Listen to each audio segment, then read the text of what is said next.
Imagine a city plunged into darkness. The power grid has collapsed. Hospitals are on backup generators, industries are silent, and millions of people are left waiting. The solution is a massive electrical generator weighing 135 tons and the size of a small house, but it's thousands of kilometers away. It's too heavy for a normal cargo plane, too big for the roads, and too wide for the railways. The timeline feels impossible. When a challenge is this big, when everything says it can't be done, the world looks to the sky for a different kind of hero. This hero isn't a person, it's a machine, a titan. This is a job for the Antonov An-124. This colossal aircraft is more than just an engineering marvel. It's a lifeline. It's a workhorse that was born from the strategic ambitions of the Cold War, but found its true calling as a global savior. It was designed to haul tanks to the most remote corners of the Soviet Union. But today, its missions are a little different. It delivers life-saving equipment to disaster zones, transports priceless historical artifacts, and carries the gargantuan components that power our world. This is the story of a plane that hears the word impossible and takes it as a challenge. We'll go inside its cavernous hold, meet the crews who fly this beast, and uncover the daring missions where the An-124 triumphed when nothing else could. These are the chronicles of a true cargo titan. To understand the hero, you first have to understand the giant, the Antonov. An-124, which NATO calls the Condor, was dreamt up in the late 1970s by the Antonov Design Bureau in Kyiv. It was the Soviet Union's answer to the American C-5 Galaxy, a strategic airlifter built to move immense military hardware across continents. The goal was simple but revolutionary: create an aircraft that could carry more, fly farther, and land in tougher conditions than any other plane on Earth. The result, which first flew on Christmas Eve of 1982, was staggering. From nose to tail, the An-124 measures 69.1 meters, or 226 feet, 8 inches. Its wingspan stretches an incredible 73.3 meters, 240 feet, 6 inches.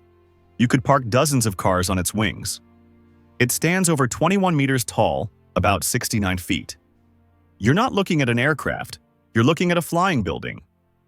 Powering this behemoth are 4 Progress D-18T turbofan engines, each a masterpiece roaring to life with over 51,000 pounds of certified thrust. They give the Ruslan, its official name, meaning lion, the power to lift a maximum takeoff weight of 402,000 kilograms, a mind-boggling 886,000 pounds. But the An-124's real genius isn't just its size, it's the smart design. Soviet engineers knew it would have to operate in remote regions with almost no infrastructure, so they gave the aircraft near-total autonomy. It doesn't need special airport gear. Its beefy, 24-wheel landing gear can handle unpaved runways, frozen tundra, and gravel strips. This self-sufficiency is what turns it from a simple transport plane into a first responder. When an earthquake shatters an airport or a typhoon isolates a region, the An-124 can still land and get the job done. It quickly became clear that the aircraft designed for war was destined for something more. After the Soviet Union fell, the An-124 received its civil certification on December 30th, 1992, and a new life began. It became the world's go-to for oversized and super-heavy cargo, dramatically expanding a market for payloads that were once considered impossible to move by air. And in this new role, as a commercial workhorse and humanitarian hero, the legend of the An-124 was truly forged. Let's go back to that city in darkness. This isn't just a story. A legendary mission in 1993 helped cement the An-124's heroic status and was even recorded by Guinness World Records. The cargo, a colossal Siemens generator weighing 135.2 metric tons. The destination, Delhi, India. The origin, Dusseldorf, Germany. The problem was immense. The generator was the heart of a power plant, a single, indivisible unit. Every day it sat in Germany was another day. A region in India struggled. Sea freight would take weeks, maybe months. A faster solution was needed, but no conventional cargo plane could handle a single piece of cargo this heavy. By all normal standards, the generator was too big to fly. This, however, is exactly what the AN-124 was built for. When the Ruslan arrives at an airfield, it's an event. Other planes are dwarfed by its presence. For the ground crews, its arrival is a moment of relief. The hero is here. Now, the impossibly complex dance of loading begins. With a grinding of hydraulic motors, the aircraft's entire nose cone, the visor, hinges upward, revealing the cavernous, 36-meter-long cargo bay. It's a breathtaking sight, like a great whale opening its mouth. At the same time, the plane performs another trick. Its 24-wheel landing gear compresses, and the whole fuselage kneels toward the ground. This stroke of genius reduces the ramp angle, making it possible to load cargo from a truck. The generator, sitting on a massive trailer, is painstakingly inched up the ramp. The loadmaster, the unsung hero of this operation, is in constant communication. We're talking about maneuvering a 135-ton object into a multi-million-dollar aircraft with clearances of just inches. Inside the cargo hold, the plane's own systems take over. The AN-124 has two overhead electric cranes, each able to lift 10 tons, used to position the generator with surgical precision onto the reinforced titanium floor. Securing it takes hours. A web of heavy-duty chains anchors the generator to dozens of tie-down points. The loadmaster's calculations have to be perfect. Any shift in this massive weight during flight could be catastrophic. With the cargo secure, the visor closes, the plane stands up, and the flight crew prepares for takeoff. Unlike modern two-pilot cockpits, the AN-124's flight deck is a testament to its origins, historically seating a crew of 6, but often operating with up to 8 people, including pilots, engineers, a navigator, and loadmasters. Takeoff is a spectacle of raw power. The 4 D-18T engines spool up to a deafening roar, and the nearly 400-ton machine barrels down the runway. When fully loaded, it needs around 3,000 meters of tarmac to get airborne.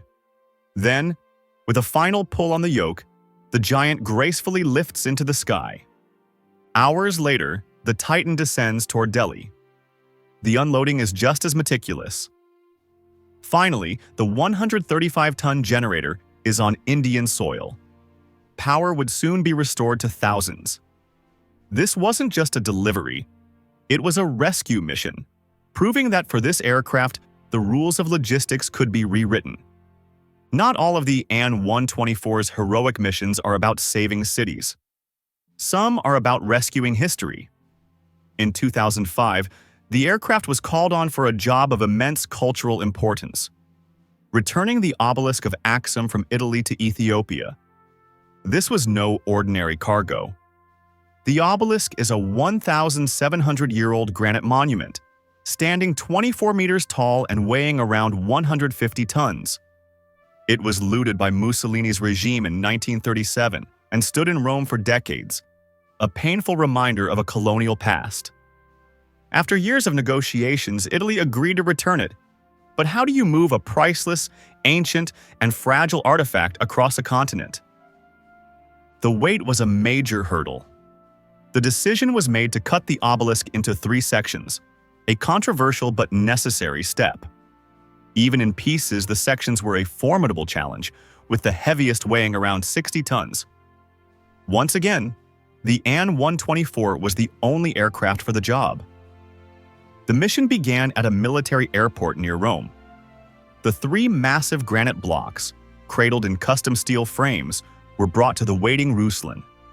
The loading was a masterclass in delicate handling. One wrong move could cause irreparable damage. The atmosphere was thick with tension as engineers, archaeologists, and diplomats watched every move. The flight from the heart of the former Roman Empire to the ancient kingdom of Axum was a journey through history.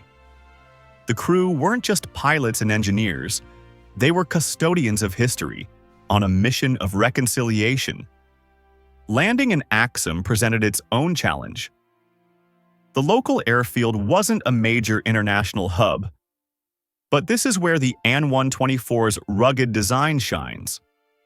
Its ability to operate from less developed airfields meant it could deliver its precious cargo directly, avoiding a risky overland journey from a larger airport.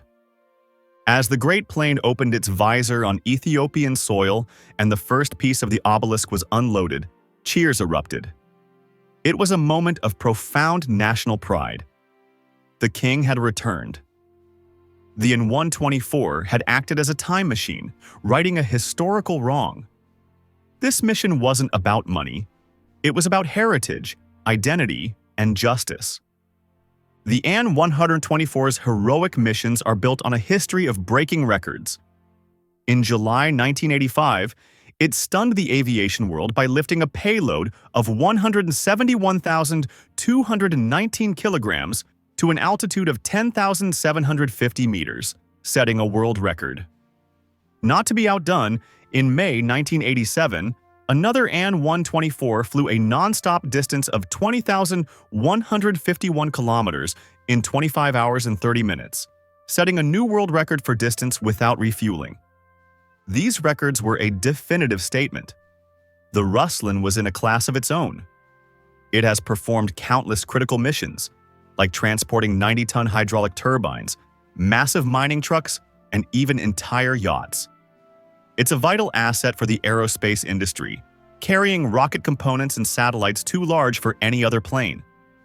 Its role in humanitarian aid is especially notable.